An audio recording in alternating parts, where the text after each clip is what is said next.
Bonjour, bonsoir, selon l'heure à laquelle vous allez écouter ce podcast, le podcast numéro 4, les podcasts de Jem. Donc, bienvenue dans les podcasts de Jem.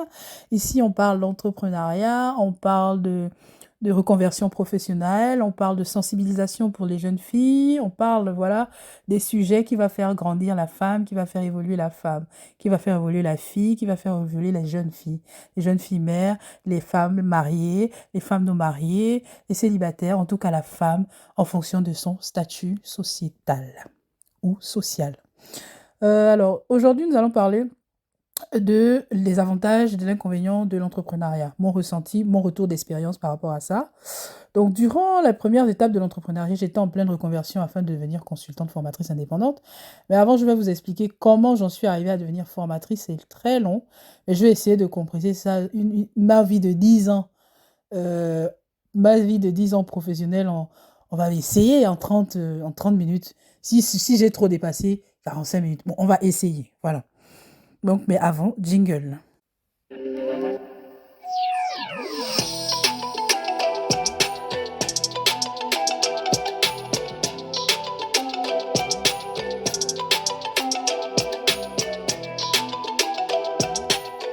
Bien, bienvenue, bienvenue. Si vous êtes encore là, c'est que ça vous intéresse, le sujet que je vais aborder. Alors, comment commencer? Alors, j'étais en pleine réflexion sur ma carrière après plusieurs échecs en CDI. Oui, le monde du CDI n'a pas été très florissant pour moi. Pour commencer, eh bien, comme tout jeune diplômé, ma tranche d'âge à mes débuts pro était entre 25 et 28 ans.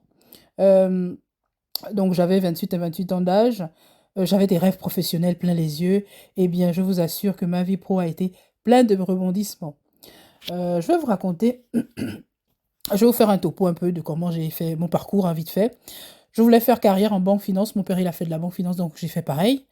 Ça semblait bien, surtout que dans nos pays, nos milieux africains, tu es respecté quand tu travailles dans certains secteurs d'activité, ben, notamment la banque, la finance, la médecine, et j'en passe, et j'en passe. En tout cas, quand tu as réussi professionnellement parlant sur certains domaines, voilà, tu es la fierté de la famille.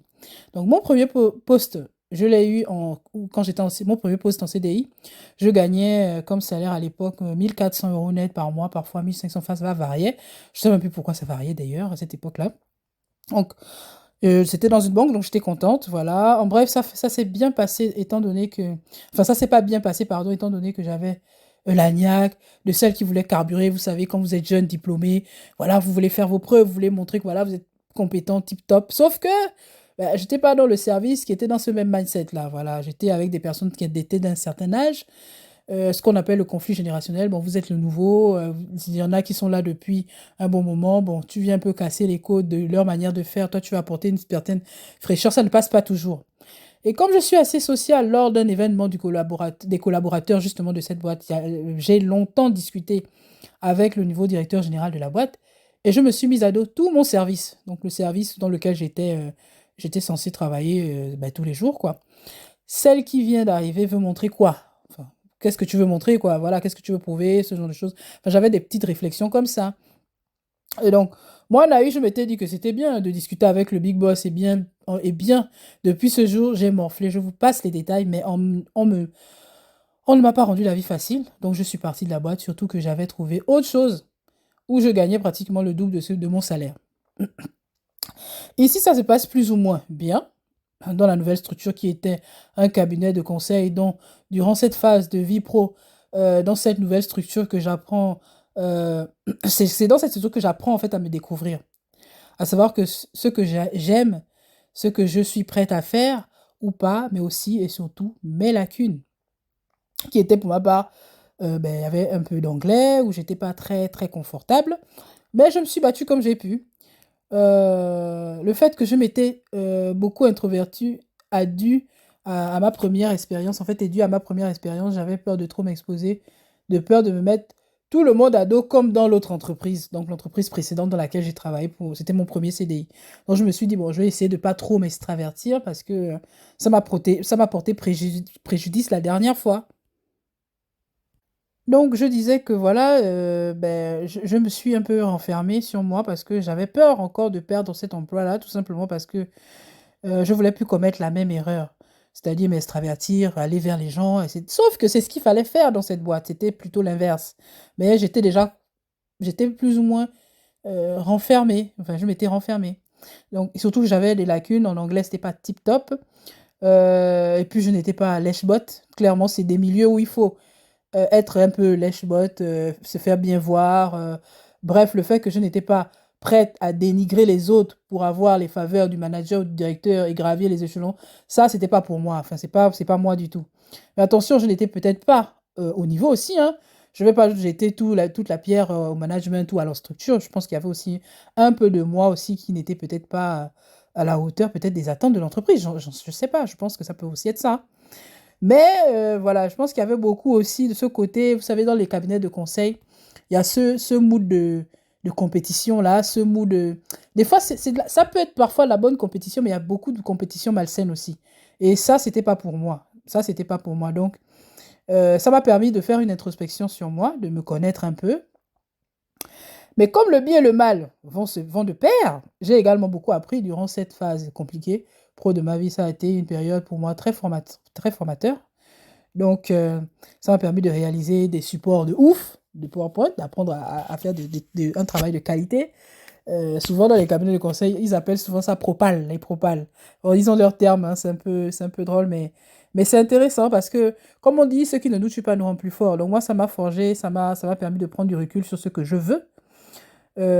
Donc, ça m'a permis de rechercher en permanence la perfection, de performer, de toujours de devenir meilleur, d'être curieux, l'envie d'être meilleur pour que on ne te reproche rien, on ne te reproche jamais rien, on ne te dit pas que voilà, t'as pas bien fait ton travail, t'as mal fait ton travail. Donc voilà, c'est ce côté-là que ça a développé en moi. Donc, c'est pour ça que je dis qu'en tout échec, il y a toujours quelque chose, on apprend toujours des choses, on apprend toujours des choses. Mais comme moi, en tant que voilà, chrétienne, parce que je crois quand même en Dieu, je me suis dit, bon, tout chemin, le chemin que tu prends va t'emmener quelque part.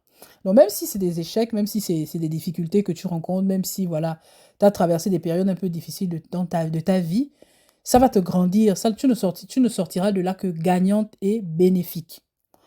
Parce que, voilà, parce que, et je vais rajouter un point d'attention, il faut savoir que quand vous travaillez dans un cabinet de conseil, c'est le monde de la jungle. Il faut se battre pour rester dans ces milieux-là. Mais ça, c'est un sujet à part entière sur lequel je ferai un podcast là-dessus parce que c'est voilà le monde de l'entreprise, le monde dans le travail, le monde du travail, c'est une autre école. Et ça, on ne nous apprend pas ça à l'école, hein. Quand tu fais des études, tout ça, on ne vous apprend pas cette partie du film là de la vie professionnelle. Mais je pense qu'on devrait préparer quand même les jeunes, on devrait préparer surtout les nouveaux, les jeunes à vivre ça parce que je vous assure qu'il y en a beaucoup qui le vivent mal et que ça peut traumatiser même, ça peut traumatiser. Donc pour la petite histoire, euh, je suis restée quand même 3 ans auprès de cette structure. Bon, après qu'il m'a remercié, bien évidemment. Et bien, ça m'a permis de me poser et de réfléchir sur ce que je veux vraiment faire. Avec tous les diplômes que j'ai pu obtenir, parce que je vous assure que moi, je suis une femme à diplôme. Je passe mon temps à toujours faire des formations, à toujours faire voilà, à toujours apprendre des choses. Parce que je me dis, ça peut servir. Et donc, pendant la période du Covid, le moment où j'ai perdu ma maman, donc j'ai perdu ma maman, c'est ce qui a fait en moi un déclic. Je me suis dit non, Jess, tu n'as qu'une seule vie, on ne vit qu'une seule fois, voilà.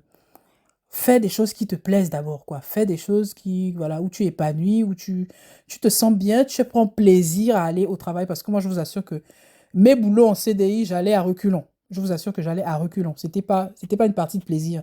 C'était du stress, de la boule au ventre. Tu n'es pas bien, tu dis, mon Dieu, qu'est-ce qui va encore se passer demain? Si ça se trouve, demain, on va me virer. Si ça se trouve, demain.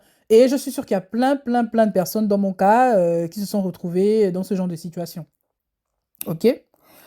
Donc, donc moi, j'ai eu un déclic. Je me suis dit, non, j'ai perdu ma maman. Il faut que je profite positivement et sainement de ma vie professionnelle, quoi. Parce que on vit la plupart de notre temps pour notre travail.